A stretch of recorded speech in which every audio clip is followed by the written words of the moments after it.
நாட்டில் உள்ள 23 இந்திய தொழில்நுட்ப கழகங்கள் இந்த ஆண்டு மாணவர் சேர்க்கைக்கு கூடுதலாக 666 இடங்களை சேர்த்துள்ளன. இதன் மூலம் மொத்த இடங்கள் 18,826 அதிகரித்துள்ளன. இதில் அதிகபட்சமாக ஐஐடி ஜோத்பூர் 140 இடங்களையும் ஐஐடி மண்டி 120 இடங்களையும் கூடுதலாக பெற்றுள்ளன. நவீன பொறியியல் கல்வி மாற்றங்களுக்கு ஏற்ப இந்த ஆண்டு 18 புதிய பாடப்பிரிவுகள் அறிமுகமாகியுள்ளன. ஐஐடி கான்பூர் இன்டெலிஜென்ட் சிஸ்டம் பிரிவையும் ஐஐடி மண்டி குவாண்டம் அறிவியல் மற்றும் பொறியியல் பிரிவையும் கொண்டு வந்துள்ளன. மேலும் ஐஐடி மண்டியில் வேதி மற்றும் வேளாண் பொறியியல் துறைகளில் தரவு பகுப்பாய்வு தொழில்நுட்பம் புகுத்தப்பட்டுள்ளது. ஐஐடி இந்தூர் உயிரி மருத்துவ பொறியியல் மற்றும் தரவு அறிவியல் படிப்புகளை ஒன்றிணைத்துள்ளதுடன் சுற்றுச்சூழல் பொருளியல் மற்றும் நிலைத்தன்மைக்கான பொறியியல் ஆகிய படிப்புகளை தொடங்கியுள்ளது. ஐஐடி தார்வாட், ஐஐடி பாலக்காட்டில் பொருள் அறிவியல் மற்றும் பொறியியல், ஐஐடி காரக்பூரில் உயிரி மருத்துவ பொறியியல் ஆகிய புதிய பிரிவுகளை அறிமுகப்படுத்தியுள்ளன. வழக்கமான பாடப்பிரிவுகளை தாண்டி சமகால உலகளாவிய சவால்களை எதிர்கொள்ளும் வகையில் இந்த புதிய பொறியியல் பாடப்பிரிவுகள் அறிமுகப்படுத்தப்பட்டுள்ளன. உலகக்கோப்பை கால்பந்து திருவிழாவில் பங்கேற்பதற்காக பல்வேறு நாட்டு அணிகளும் வட அமெரிக்க நாடுகளில் தரையிறங்க தொடங்கிவிட்டன. சர்வதேச தரநிலையில் 42வது இடத்தில் இருக்கும் ஸ்காட்லாந்து அணி ஆண்டி ராபின்சன் தலைமையில் களமிறங்குகிறது. அந்த அணி அமெரிக்காவின் சார்லட் நகரை வந்தடைந்தது. வரும் 13ஆம் தேதி நடைபெறும் தங்களது முதல் ஆட்டத்தில் ஹைட்டி அணியை எதிர்த்து ஸ்காட்லாந்து அணி விளையாட உள்ளது. ஸ்காட்லாந்து அணி இடம்பெற்றுள்ள சி பிரிவில் பலம் வாய்ந்த பிரேசில் மற்றும் மொராக்கோ அணிகள் இடம் பிடித்துள்ளன.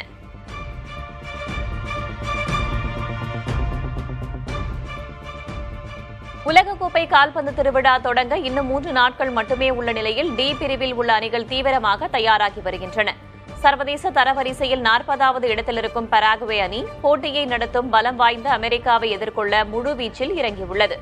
இதற்காக சான் ஜோசே நகரை தங்களது முகாமாக மாற்றியுள்ள பராகுவே வீரர்கள் அங்குள்ள சான் ஓசே மாநில பல்கலைக்கழகத்தின் தீவிர பயிற்சியில் ஈடுபட்டுள்ளனர். வரும் ஜூன் 12ஆம் தேதியன்று லாஸ் ஏஞ்சல்ஸ் நகரில் நடக்கும் தங்களது முதல் லீக் ஆட்டத்தில் அமெரிக்காவுடன் பராகுவே பல பரீட்சை நடத்துகிறது. அமெரிக்கா மற்றும் பராகுவே தவிர ஆஸ்திரேலியா, துருக்கி ஆகிய வலுவான அணிகளும் டி பிரிவில் உள்ளன.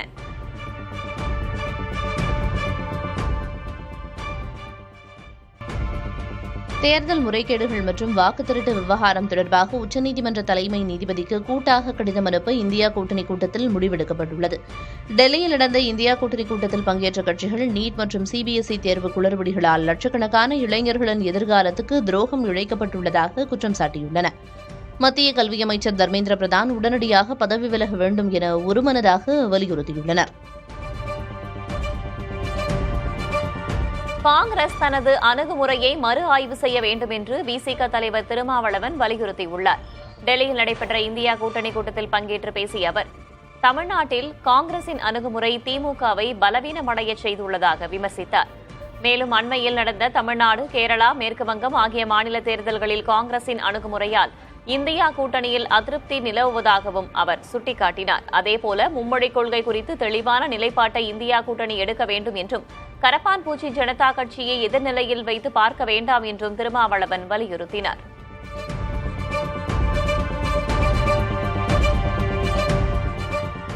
இந்தியா கூட்டணியின் அடுத்த கூட்டம் ஹைதராபாத் நகரில் ஆகஸ்ட் 8ஆம் தேதி நடைபெறும் என்று தெரிவிக்கப்பட்டுள்ளது.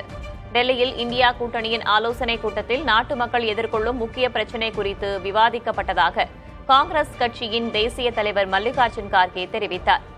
இனி 2 மாதங்களுக்கு ஒருமுறை இந்தியா கூட்டணி கூட்டம் நடைபெறும் என்று உறுதியளித்த கார்கே, நீட் முறைகேடு, சிபிஎஸ்இ மறுதேர்வு குளறுபடிகளுக்கு பொறுப்பேற்று மத்திய கல்வி அமைச்சர் தர்மேந்திர பிரதான் பதவி விலக வேண்டும் என்றும் வலியுறுத்தினார்.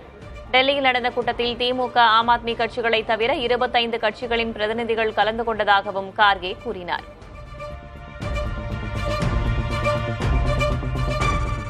இந்தியா கூட்டணி கூட்டம் மனநிறைவோடு நடைபெற்றதாக மதிமுக பொதுச் செயலர் வைகோ தெரிவித்துள்ளார். டெல்லியில் இந்தியா கூட்டணி கூட்டத்திற்கு பின்னர் செய்தியாளர்களிடம் பேசிய அவர், ஒத்த கருத்துடன் இந்த கூட்டணியை தொடருவோம் என்றார். பெரும்பாலும் ஒத்த கருத்துக்களை உடையவர்களாக முரண்பாடுகளுக்கு இடம் கொடுக்காத வகையில் மேற்கு வங்கத்தின் சகோதரி மம்தா பானர்ஜி அவர்களும் முழுக்க முழுக்க காங்கிரஸோடு இணைந்து அதற்கு பக்கபலமாக இருந்து இந்த அணிவகுப்பை, இந்த மார்ச்சை தொடருவோம் என்றும் பேசினார். எனவே எல்லோரும் மன நிறைவு அடைகின்ற விதத்தில் தான் இந்த கூட்டம் நடைபெற்றது.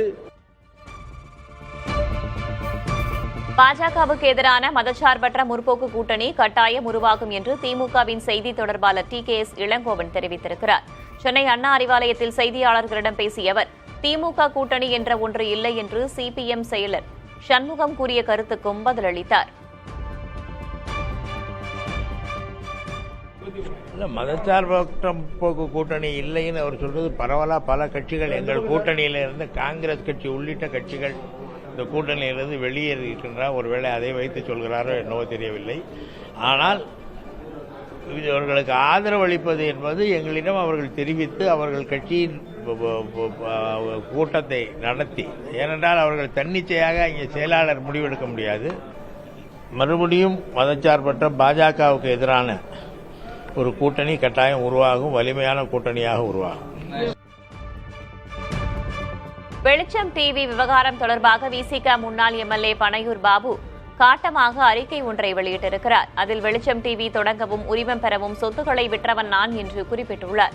மேலும் வெளிச்சம் டிவிக்கு ₹1 கூட தராதவர்கள் தன் மீது அவதூறுகளை பரப்புவதாகவும், விமர்சனம் தொடர்ந்தால் பல கசப்பான உண்மைகளை பேச வேண்டிய நிர்பந்தம் வரும் என்றும் எச்சரித்தார். அதேபோல வெளிச்சம் டிவி தொடர்பான எந்த ஒரு முடிவையும் எடுக்கும் சட்ட உரிமை தன்வசமே இருப்பதாகவும் பனையூர் பாபு தெரிவித்துள்ளார்.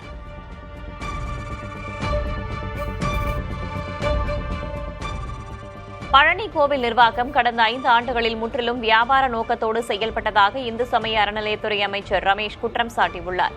பழனி முருகன் கோவிலில் பூரண கும்ப மரியாதை அளிக்கப்பட்ட போது அர்ச்சகர்களிடம் பேசிய அமைச்சர் ரமேஷ் தமிழில் அர்ச்சனை செய்ய முக்கியத்துவம் தருமாறு கேட்டுக் கொண்டார். இதனைத் தொடர்ந்து செய்தியாளர்களிடம் பேசிய அமைச்சர் ரமேஷ் திருப்பரங்குன்றம் விவகாரம் குறித்து முதல்வர் விஜய் முடிவெடுப்பார் என கூறினார். பழனியில் 2வது ரோப்கார் திட்டம் மற்றும் பக்தர்கள் காத்திருப்பு கூடங்களை நவீனமயமாக்குதல் குறித்து ஆய்வு செய்ததாகவும் ரமேஷ் குறிப்பிட்டார். பார்த்த இடங்கள்ல நிறைய ஆய்வுகள் பண்ணியிருக்கிறோம். அதுல இன்னும் சில மேல ஆய்வுகள் பண்ண வேண்டிய சூழ்நிலை இருக்கிறது. ஒரு விஷயம் மட்டும் தெளிவா தெரியுது. கடந்த 5 ஆண்டு கால ஆட்சியில பழனி கோயிலை பொறுத்த வரைக்கும் இங்க இருக்கக்கூடிய பல்வேறு விஷயங்களை கமர்ஷியலா வெறும் வியாபார நோக்கத்தோடு செஞ்சிருக்கிறாங்க அப்படிங்கிறது இன்றைக்கு ஆய்வுல நிறைய இடங்கள்ல தெரிய வந்துச்சு. அதையெல்லாம் மாற்றி அமைத்து உண்மையிலேயே பக்தர்களும் பொதுமக்களும் பயன்பெறக்கூடிய வகையில நடைமுறைக்கு கொண்டு வருவதற்கான ஆய்வுகளை இன்னைக்கு எடுத்திருக்கிறோம். பழனி முருகன் கோவில் பெருந்திட்ட பணிகள் திறப்பு விழாவில் உள்ளூர் அதிமுக சட்டமன்ற உறுப்பினர் ரவி மனோகரனின் பெயர் பேனர்களில் விடுபட்டதால் அதிருப்தி அடைந்த அவர் விழா மேடைக்கு செல்லாமல் ஒதுங்கி நின்றார். இதுகுறித்து தகவல் அறிந்ததும் இந்து சமய அறநிலையத்துறை அமைச்சர் ரமேஷ் அங்கிருந்த அதிகாரிகளை கடுமையாக எச்சரித்தார். அவரும் மக்களால் தேர்வு செய்யப்பட்ட பிரதிநிதிதான் என்று கடிந்து கொண்ட அமைச்சர் நேரடியாக MLA ரவி மனோகரனிடம் சென்று அதிகாரிகளின் தவறுக்காக தனது வருத்தத்தை தெரிவித்துக் கொண்டார்.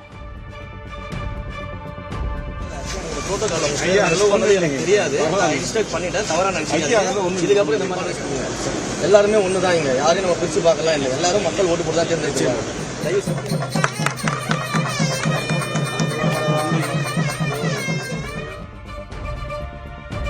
மதுபான நிறுவனங்களிடமிருந்து கூடுதல் கட்டணம் வசூலிக்க தமிழ்நாடு அரசு உத்தரவு பிறப்பித்துள்ளது. தமிழ்நாடு அரசின் டாஸ்மாக் நிறுவனம் 11 மதுபான தயாரிப்பு நிறுவனங்களிடமிருந்து மது வகைகளையும் 7 நிறுவனங்களிடமிருந்து பீர் வகைகளையும் கொள்முதல் செய்து வருகிறது. இந்நிலையில் மது மற்றும் பீர் வகைகளுக்கு உரிமத்தொகையுடன் கூடுதல் கட்டணம் வசூலிக்க தமிழ்நாடு அரசு ஆணையிட்டுள்ளது.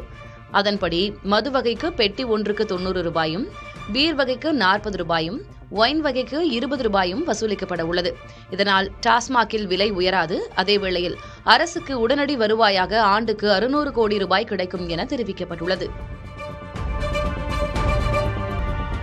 திமுகவின் கட்சி கட்டமைப்பில் அதிரடி மாற்றங்களை செய்ய அக்கட்சியின் தலைமை திட்டமிட்டுள்ளது.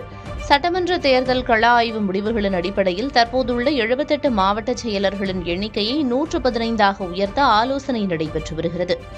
ஒரு மாவட்ட செயலரின் கீழ் உள்ள சட்டமன்ற தொகுதிகளின் எண்ணிக்கையை 2 முதல் 4ஆக குறைக்கவும் அதிருப்திக்குள்ளான நிர்வாகிகளை மாற்றவும் முடிவு செய்யப்பட்டுள்ளது. அண்ணா அறிவாலயத்தில் திமுக தலைவர் மு.க.ஸ்டாலின் தலைமையில் நடைபெற்ற ஆலோசனையை தொடர்ந்து புதிய மாவட்ட செயலர்கள் நியமனத்தில் இளைஞர்கள், பெண்களுக்கு முன்னுரிமை வழங்க வாய்ப்புள்ளதாக கூறப்படுகிறது. தமிழ்நாட்டில் காலியாக உள்ள மாநிலங்களவை உறுப்பினர் பதவிக்காக 15 பேர் வேட்புமனு தாக்கல் செய்துள்ளனர். காங்கிரஸ் சார்பில் பிரவீன் சக்கரவர்த்தியும் 14 சுயேட்சை வேட்பாளர்களும் வேட்புமனு தாக்கல் செய்துள்ளனர்.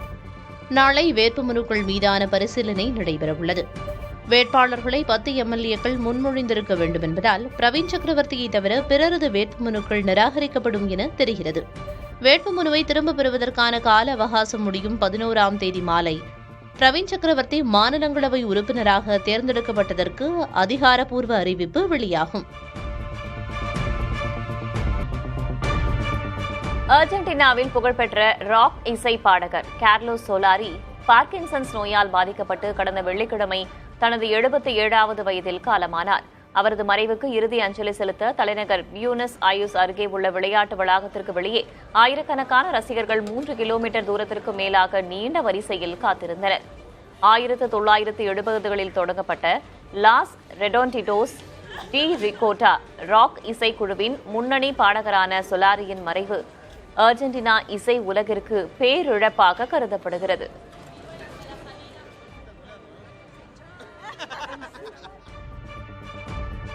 பன்னிரண்டாம் வகுப்பு தேர்வு விடைத்தாளை திருத்தும் முறையில் பல்வேறு குளறுபடிகள் நடந்திருப்பதாக கூறி தாக்கல் செய்யப்பட்ட வழக்கில் பதிலளிக்குமாறு சிபிஎஸ்இக்கு டெல்லி உயர்நீதிமன்றம் நோட்டீஸ் அனுப்பியுள்ளது. இது தொடர்பாக தாக்கல் செய்யப்பட்ட மனுவை டெல்லி உயர்நீதிமன்றம் விசாரணைக்கு ஏற்றுக்கொண்டது. மத்திய அரசுக்கும் சிபிஎஸ்இக்கும் நோட்டீஸ் அனுப்ப உத்தரவிடப்பட்டிருக்கும் நிலையில் வழக்கின் அடுத்த கட்ட விசாரணை ஜூன் 12ஆம் தேதிக்கு தள்ளி வைக்கப்பட்டுள்ளது.